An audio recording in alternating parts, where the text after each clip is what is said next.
Tu te dis que l'été il se passe rien, tu te dis que l'été c'est cool. Pas du tout. Dans le monde de la crypto et en particulier dans la niche du mining, il se passe tout le temps des trucs. Tout le temps.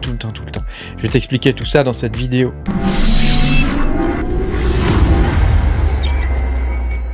Bonjour les amis, je suis très content de vous retrouver aujourd'hui pour cette nouvelle vidéo où on va parler des mining news. Je crois que c'est la 42 celle-ci. Pense à mettre un petit pouce bleu et à t'abonner à la chaîne si t'es pas abonné. Je te rappelle que tu peux me soutenir en allant sur patreon.com/makertronic. Tu peux avoir mes vidéos en avance. Alors on va pouvoir commencer. Tu sais, je commence toujours par des indicateurs macroéconomiques. Puis après on regarde un peu les news et après on va regarder ce qui se passe dans le monde du mining. Et tu vois, il se passe toujours plein de trucs. C'est toujours plein de rebondissements. On s'amuse bien. C'est le principal après tout. Alors si on regarde les indicateurs, donc le SP500, tu vois, bon, il est monté, il a fait une petite chute et là il repart comme en 40. Donc tout va bien de ce côté-là. Je te rappelle que quand le SP500 monte, c'est bon pour nous. Ici, on a le dollar index, donc le dollar index, c'est l'inverse, lui, quand il baisse, c'est bon pour nous, je te la fais simple. Donc, comme tu peux le voir, là, il baisse, donc on est toujours dans ce range-là. Bon, est-ce qu'on est en train de sortir du range? Est-ce que le truc va commencer à s'enfoncer? On verra bien, on verra bien. Cela dit, tu vois, les indicateurs quand même macroéconomiques sont quand même pas géniaux. Si tu regardes, il y a quand même des banques qui continuent de faire faillite. Ici, c'est Flowbank SA, une banque suisse qui a fait faillite très récemment. Elle avait été mise en procédure. Et donc là, c'est bon, là, elle a fait faillite. Donc tu vois, le fait de monter les taux d'intérêt, tout ça, ça a quand même des conséquences extrêmement graves, en particulier sur l'économie réelle. C'est là, on n'est plus dans la finance. Et donc, pour le coup, qu'est-ce qui va se passer? La planche à billets va repartir, c'est la bonne nouvelle. Donc si la planche à billets repart, l'inflation va repartir, évidemment, mais aussi le prix des crypto-monnaies et le SP500 va continuer de monter de plus belle. De toute façon, je pense qu'ils sont pris dans une sorte de piège quelque part. Ils sont obligés d'imprimer de la monnaie. On savait qu'ils devraient recommencer, et c'est à n'en pas douter que notre Jérôme Powell national, enfin mondial plutôt, va imprimer des sous-sous. Donc printer is coming, prépare-toi. Contre le Nord, King in the North, je sais plus ce qu'il dit dans le truc là. King in the North, un truc comme ça. Si tu ne mines pas du TIG, les rentabilités sont très bonnes, donc je t'invite à en miner. Donc sur mon Discord, on partage toutes sortes d'informations là-dessus, et il te faut me soutenir pour aller sur mon Discord. Merci d'ailleurs à toutes les personnes qui me soutiennent. Alors, je voulais te partager ça, c'est les monthly returns en pourcentage. Combien rapporte en pourcentage par mois le Bitcoin? Et c'est une statistique qui est très intéressante parce que tu vois, l'année dernière, en 2023, en septembre, on a pris 3%. Mais là, comme printer is coming, on peut s'attendre en septembre à prendre un peu plus que 3%. Tu vois, d'habitude, en septembre, c'est quand même plutôt rouge. Tu vois, la moyenne, elle est à moins 4, moins 5%. Donc bon, c'est plutôt rouge, mais là tu vois, pour le coup on serait plutôt vert comme l'année dernière. Bah oui, pourquoi changer une équipe qui gagne? L'année dernière on a été vert de septembre jusqu'à mars quand même, donc jusqu'à mars 2024, donc tu vois, après on a eu 3 petits mois en rouge, mais à n'en pas douter que voilà, on va repasser en vert en septembre. Tu vois, le plus gros se fait en octobre, novembre, habituellement octobre, novembre, décembre. Voilà, après on verra bien, parce que là on est dans une année un peu particulière, parce que les bitcoins ont commencé quand même à se raréfier, malgré des difficultés économiques et tout ça. Le bitcoin reste quand même dans le range des 61 000 $, 60, 70 000 $, tu vois.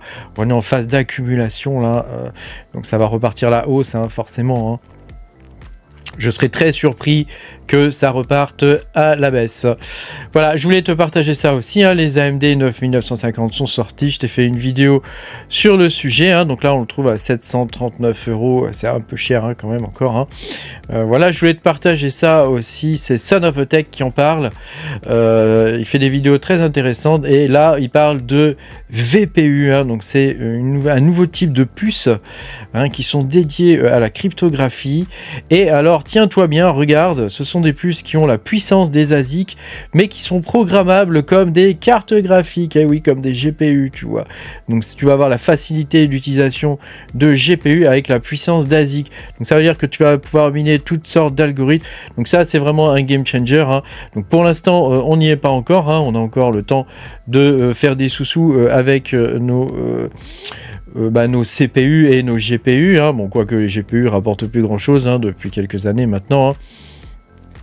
Mais en tout cas, on a encore moyen de gagner un peu de tout. Mais c'est vrai que si jamais ce type de silicone, ce type de puce se démocratise, comment dire, hein, c'est la fin du minage, hein. Il faudra acheter ce genre de machin, tu vois, pour pouvoir miner, voilà. Et évidemment, il faudra savoir les programmer, parce que si tu sais pas programmer ce genre de puce, hein, il faut arriver avant tout le monde, hein, comme d'habitude, hein, je te refais pas la chanson, hein.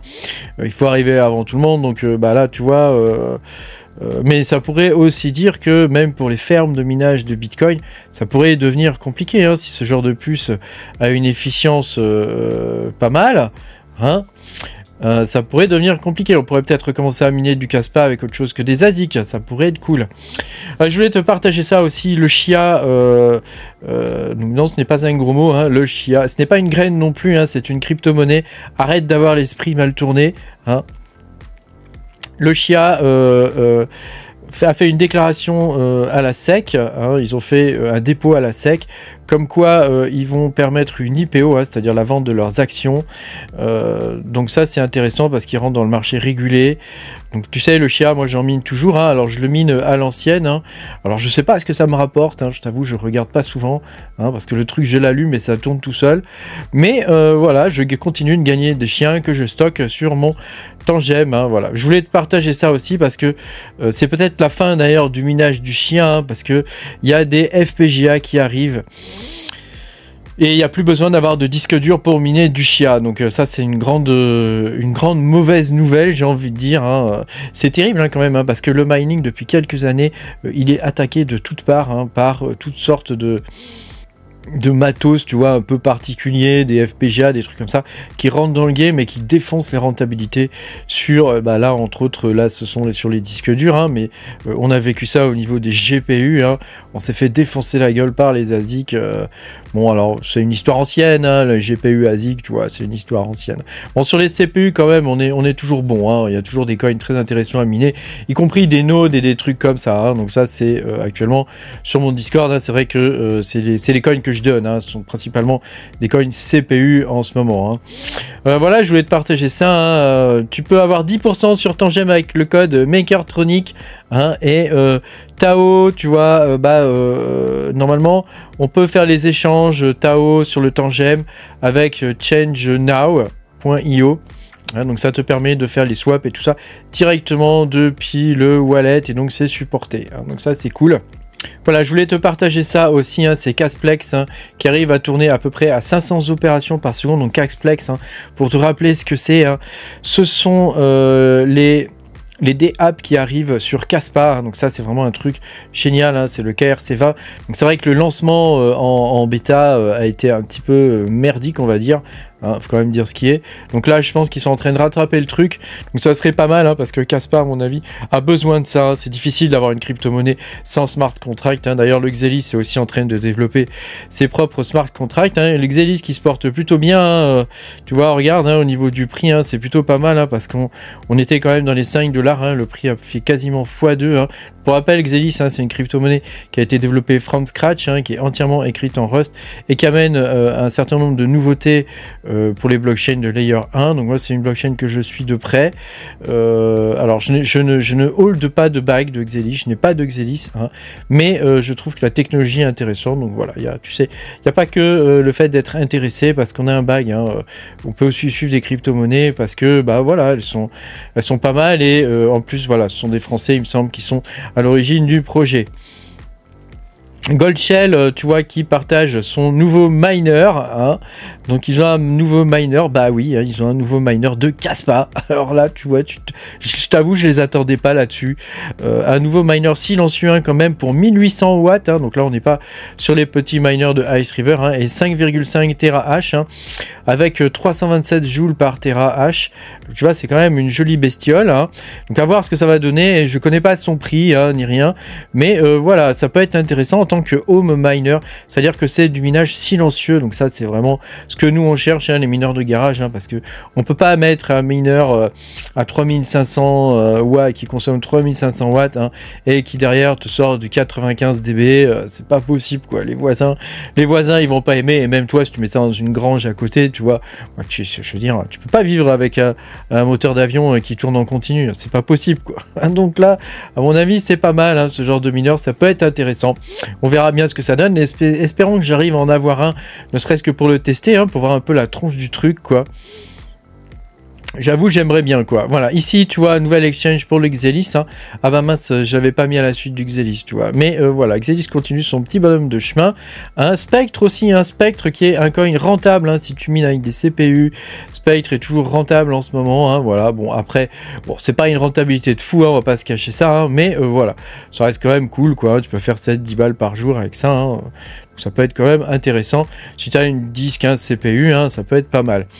Voilà, je voulais te partager les statistiques, hein, actuellement en tant qu'algorithme et coin, hein. Donc Cubic, étonnamment, un Cubic. Alors moi, c'est vrai que j'en mine plus depuis un moment du Cubic, hein, mais Cubic est toujours premier. Donc est-ce que c'est toujours rentable? Je t'avoue que je ne sais pas, parce que je ne mine plus depuis un moment le Cubic. J'ai un peu lâché l'affaire, hein. Je mine d'autres trucs, hein. Tu sais, c'est comme ça le minage, hein. Tu sautes de coin en coin, hein, c'est normal, hein, tu vas vers la rentabilité, hein. C'est logique, hein, tu vas pas rester sur des coins qui sont pas rentables. Au pire, tu mines les coins les plus rentables et t'achètes du Cubic si tu en veux, hein, tu vois. Mais voilà, Cubic et Zephyr, hein, sont toujours quand même, tous ces mecs qui minent ça là, ils sont quand même à la bourre, hein, j'ai envie de dire, hein, quand même grave à la bourre, hein, en termes de coins, hein. Et Random X, hein, et Cubic, hein, toujours en termes d'algorithme, hein. Voilà, on notera quand même la percée de Xelis H, hein, en V2, hein, à 6%, hein, donc ça c'est intéressant. Et ici aussi, hein, le Xelis qui est juste derrière le Monero, hein. Donc c'est quand même pas mal, hein, sachant que Xelis, tu sais, c'est un coin qui est privé, hein, voilà. Et je voulais te partager ça aussi. Alors là, je rebondis sur une vidéo de Rabbit Mining, hein, qui avait fait une vidéo sur le sujet en se disant, ouais, il se passe un truc de fou, regarde, tu vois. Donc c'était sur le Pyrrhine, le Carlson et le Nexelia, tu vois, il y a eu un pic énorme. Alors c'est redescendu, hein, depuis, hein. C'est redescendu, hein, mais sur 7 jours, tu vois, on a eu un pic énorme. Donc sur ces 3 coins là, donc il y en a qui se sont dit qu'il y avait des ASIC qui arrivaient. Alors moi je crois pas, hein, qu'il y ait des ASIC qui arrivent, hein. Ça m'étonnerait qu'ils développent des ASIC exprès pour ces 3 coins là. Bon, en plus c'est des algorithmes qui sont ressemblants. Alors je crois que Pyrrhine et Nexelia c'est le même algorithme de minage. Par contre Pyrrhine il est légèrement différent au niveau de Blake 3, donc franchement j'ai des doutes, hein. Par contre le fait que des grosses fermes de minage, grosses fermes GPU, on n'a plus l'habitude de ça, hein, mais que des grosses fermes GPU allument pour miner quelques coins et puis coupent, ça c'est tout à fait possible, hein, et à mon avis c'est ce qui s'est passé ici, hein, voilà. Alors après on va finir par la rentabilité. Il n'y a pas de nouveauté, hein, en termes de miner, hein, de logiciels d'extraction, il n'y a pas de nouveauté là-dessus. Par contre tu vois au niveau des GPU, hein, c'est toujours la Bérésina, hein, c'est toujours la misère, hein. Il n'y a rien d'intéressant au niveau des GPU.